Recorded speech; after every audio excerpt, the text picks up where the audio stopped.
नमस्कार, मेरा नाम वीरेंद्र थपलियाल है। मैं जीएसटी डिपार्टमेंट में रहा हूँ। मेरा वहाँ पे जो पद रहा है, मैं एज ए सुप्रिंट काम करता रहा। तो वहाँ पर एक प्रेसिडेंशियल अवार्ड होता है जो कि हाईएस्ट अवार्ड है हमारे सेवा का, तो वो मैंने अचीव कर लिया था। वहाँ पर जो केसेस बुक करते हैं उसमें एक लिमिट होती है 15 लाख की, वो भी मैंने अचीव कर ली थी। उसके बाद मुझे अचीव करने के लिए कुछ था ही नहीं डिपार्टमेंट में। तो मुझे लगा कि अब क्या करूं जिससे कि मुझे कुछ सेटिस्फेक्शन मिले। इसीलिए मैंने सोचा कि कुछ नया अपनाया जाए। तो इस दौरान मुझे सलीम भाई मिले। सलीम भाई एक लोक सेवा सोशल फाउंडेशन का प्लान कर रहे थे, तो मैंने कहा मैं इसमें शामिल होता हूँ। तो उन्होंने कहा बिल्कुल आप शामिल होइए, आप इसमें काम कीजिए। तो जो मैंने उनसे पूछा कि लोक सेवा सोशल फाउंडेशन में क्या काम रहेगा, तो उन्होंने कहा कि इसमें तो बहुत काम है, पूरे समाज की सेवा करनी, जैसे गरीबों को मदद करना है।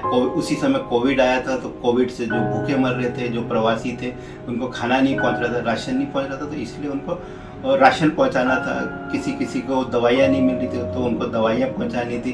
तो ये काम था। तो मैंने कहा यार मैं तो ये काम नहीं कर पाऊंगा क्योंकि मैं मेडिकली अनफिट हूँ। तो उन्होंने कहा कि आप कुछ और काम चुनिए। तो मैंने कहा मैं पर्यावरण से संबंधित काम करता हूँ, जिसमें कि पेड़ लगाने से काम संबंधित काम हो, पेड़ों को बचाने से संबंधित काम हो।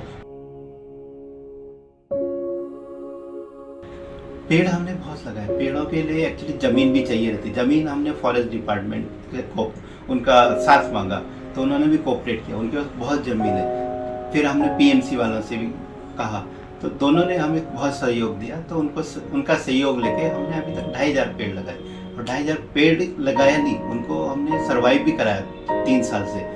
उनको पानी देते हैं, आग से आग लगा देते हैं लोग, मिसक्रेंट जो रहते हैं वो बहुत बुरी तरह से आग लगा। जो पेड़ रहते हैं हमारे ऐसा लगता है कि जान निकल रही है जब पेड़ जलते हैं। तो इसलिए अब हमने उनको बचाने की भी मुहिम शुरू की है।